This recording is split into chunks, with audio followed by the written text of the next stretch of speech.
Welcome to Derry dizisinin Winter Fire adlı sezon finalini masaya yatırıyoruz. Önümüzde bu bölümü adeta didik didik eden bir yığın eleştiri ve analiz yazısı var. Görevimiz de aslında basit. Bu finalin izleyicileri neden bu kadar ikiye böldüğünü senin için çözmek. Aynen öyle. Çünkü bu bölümle ilgili görüşler gerçekten de siyah ve beyaz gibi. Bir yanda inanılmaz etkileyici, hani çok duygusal anlar var. Diğer yandaysa mantık hatalarıyla dolu, bu da neydi şimdi dedirten bir olay örgüsü. Evet. Bizim amacımız da işte bu iki zıt kutbun kaynaklarda nasıl ele alındığını, bölümün kalbiyle beyni arasındaki bu savaşı senin için en ince ayrıntısına kadar ortaya koymak. Harika bir başlangıç. O zaman hemen başlayalım. Bölümün açılışı beni direkt başka bir korku klasiğine götürdü. Hangisine? Kaynakların da belirttiği gibi o yoğun sis derinin üzerine çöktüğü an insanın aklına John Carpenter'ın efsanevi Sis filmi gelmiyor mu? Tam bir felaket filmi atmosferiyle açılış yapıyoruz. Kesinlikle o havayı yakalamışlar. Ama işin ilginç yanı, kaynakların da altını çizdiği gibi bu sisin nereden geldiği tamamen belirsiz. Evet, o boşlukta kalıyor. Yani askeri bir operasyonun parçası mı? Yoksa önceki bölümde yok edilen o gizemli sütunun bir yan etkisi mi? Dizinin bu konuda net bir cevap vermemesi eleştirmenler arasında küçük bir tartışma yaratmış. Peki bu bir zayıflık mı sence yoksa bilinçli bir tercih mi? Yani bu belirsizlik korkuyu arttırıyor mu yoksa sadece tembel bir yazım tercihi mi? İşte eleştirmenler belki tam bu soruyu soruyor. Bazıları mantıklı bir açıklama yok, bu bir senaryo boşluğu diyor. Ama çoğunluk mantığı bir kenara bırakırsak, bu sesin yarattığı o klostrofobik ve tekinsiz atmosferin Pennywise'le yaşanacak son büyük mücadele için mükemmel bir sahne hazırladığı konusunda hemfikir. Anladım. Yani evet, mantıksal bir temel sunmuyor ama duygusal olarak bölümü çok güçlü bir yere taşıyor. Atmosfer demişken görsel efektlere geçmeden olmaz. Özellikle 3. bölümdeki mezarlık sahnesinin zayıf CGI'yi epey konuşulmuştu. Final bu konuda sınıfı geçebilmiş mi? Hem de ne geçmek. Bu konuda kaynaklar arasında tam bir fikir birliği var. O eleştirilerden ders çıkarılmış gibi görünüyor. Özellikle iki sahne öne çıkıyor. Birincisi, buzun üzerinde adeta bir hayalet alayı gibi süzülen, hipnotize olmuş katatonik çocukların oluşturduğu o kortej, O sahne acayip ürkütücüydü. İnanılmaz derecede ürkütücü ve estetik bir görüntü. Diğeri de Pennywise'ın devasa bir kuş formunda sislerin içinden süzülerek kahramanlarımızın üzerine geldiği an. CGI'ın hikayeyi gölgede bırakmadığı, tam tersine güçlendirdiği anlar bunlar. Peki tamam, atmosfer harika, görsellik güçlü ama tüm bu kaosun ortasında kahramanlarımızın net bir görevi var mı? Kaynaklar bu hançeri yerine koyma fikrini nasıl karşılamış? Kulağa biraz basit geliyor. Tam da bu basitlik yüzünden eleştirilmiş zaten. Hatta bir eleştirmen bunu doğrudan Video Game Fetch Quest olarak tanımlıyor. Hani git şunu al buraya getir görevi gibi. Aynen öyle. Yani git şu eşyayı bul, şuraya yerleştir mantığı. Özellikle de hançerin deriden uzaklaştıkça Yüzüklerin Efendisi'ndeki tek yüzük gibi davranmaya başlaması, yani taşıyıcısını deliliğe sürüklemesi gibi özellikler, hikayeyi ilerletmek için kullanışlı olsa da biraz sonradan eklenmiş zorlama kurallar gibi hissettiriyor. Anladım. Yani hikayenin motoru biraz tekliyor gibi. Ama hikayeyi zorlayan tek şey bu hançerde değil, değil mi? Kaynakların asıl fiyasko olarak gördüğü bambaşka bir konu var. O askeri komplo. Ah evet, o askeri komplo. Neredeyse okuduğum her eleştiri bu konuda hemfikirdi. Tam bir hayal kırıklığı. Özellikle General Shaw karakterinin dönüşümü çok eleştiriliyor. Sezon boyunca bir şekilde sempati duyabileceğimiz mantıklı bir karakter olarak çizilen Shaw, son 2 bölümde inanılmaz bir aptallık sergiliyor. Yani kozmik, kadim bir varlık olan Pennywise'ı. Evet, onu Amerikalı muhaliflere karşı bir silah olarak kullanabileceğini düşünmesi, Bu gerçekten de akıl almaz bir fikir. Karakterin bütün inandırıcılığını yok ediyor. kesinlikle. Ve bu cehaleti de kendi korkunç sonuna hazırlıyor. Ama sorun sadece karakterin harcanması değil. Daha geniş bir perspektiften baktığımızda askeri komplonun hikayeye dahil edilmesi Pennywise'ın kendisini de zayıflatıyor. Yalnızlık hissi, Dizi ise finalde canavarı hükümetin bildiği, kontrol etmeye çalıştığı bir varlık haline getirerek o temel korku unsurunu baltalamış oluyor. Gizemi çözülen canavar korkutuculuğunu da bir miktar yitirir. Çok doğru bir nokta. Bu komplo canavarın kozmik korkusunu alıp onu daha dünyevi, daha sıradan bir probleme indirgiyor sanki. Ama tüm bu komplolara rağmen gecenin yıldızı yine de sahnedeydi. Pennywise. Bill Skarsgård'ın performansı yine dillerde. Evet, Skarsgård yine döktürmüş. Finalde Pennywise'ı daha önce hiç görmediğimiz şeyler yaparken izliyoruz. Donmuş bir gölün üzerinde bir buz patencisi zarafetiyle kayarak askerleri katletmesi mesela. Hem komik hem de dehşet verici bir sahne. Ya da okul müdürünün cesedini bir vantrolog kuklası gibi kullanması. Evet, bunlar Pennywise'ın ne kadar sadist ve yaratıcı bir kötü olduğunu bir kez daha gösteriyor. Ve tabii ki o okul sahnesi bir sürü çocuğu deadlights'la yani o ölümcül ışıklarıyla hipnotize ettiği an.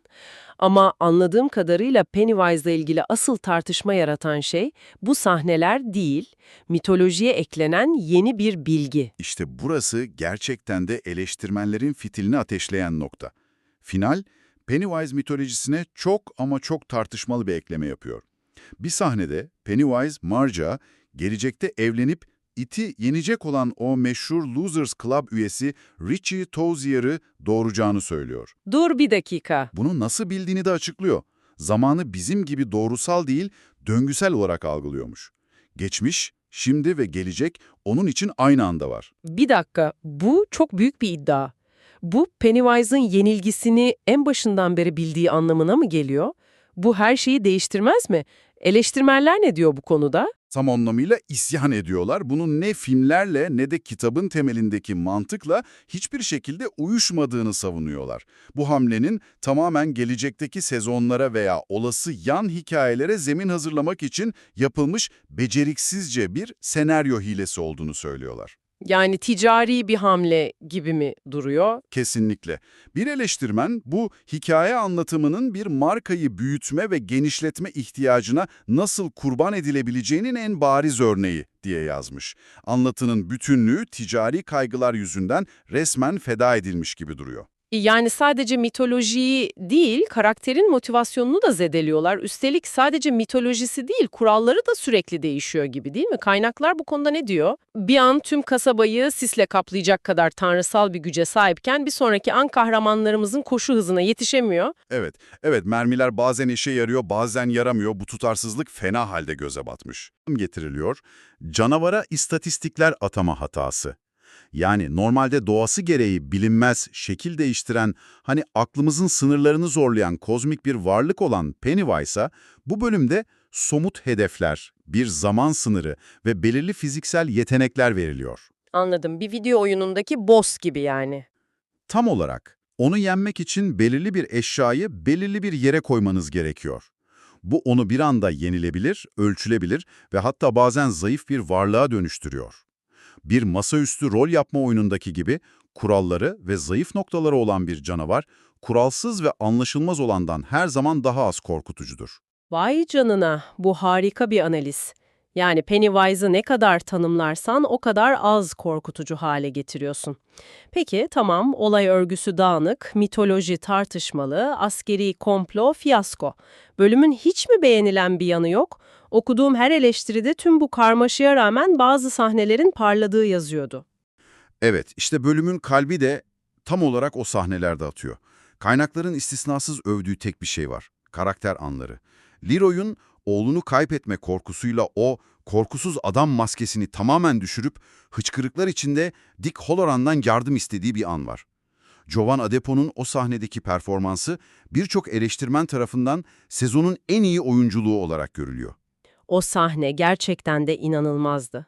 O ana kadar gördüğümüz Leroy, kontrolünü asla kaybetmeyen, her şeyi planlayan sert bir adamdı. O sahnede ise o zırh tamamen parçalanıyor. Tam olarak öyle. Korku ve çaresizliğin bir karakteri nasıl sıfırlayabildiğini, en temel haline indirgeyebildiğini görüyorsun. Eleştirmenlerin de vurulduğu nokta bu olmuş. Aynı şekilde Lily'nin arkadaşlarının desteğiyle kendisinin sevdiklerine bir yük, bir çapa değil, tam tersine onları kurtarabilecek bir kurtarma botu olduğunu anladığı o anda çok güçlü. Evet, o anlar hikayeyi ruh katıyor. Aynen. Bu insani anlar bölümün o devasa CGI dolu fantastik yapısını dengeliyor ve hikayeye o çok ihtiyaç duyduğu ruhu veriyor. Olay örgüsü ne kadar karmaşıklaşırsa karmaşıklaşsın, hikayeyi ayakta tutan bu anlar olmuş. Ve sonra o inanılmaz an geliyor. Rich Santos'un hayaleti beliriyor ve Pennywise'a resmen orta parmağını gösteriyor. Yani hem çok dokunaklı hem de inanılmaz derecede tatmin edici bir an ve eleştirmenin buna baş döndürücü küçük bir heyecan demesine şaşmamalı. Kesinlikle. O an hem çok rock and roll hem de çok duygusaldı. Çünkü orijinal hikayeyi bilenler için bu, Stan Uris'in ruhani varlığının bir yansıması gibi. Arkadaşlarına son bir kez yardım eden, onlara güç veren o kayıp ruh. Bu yüzden hem coşkulu hem de hüzünlü bir an olarak öne çıkıyor.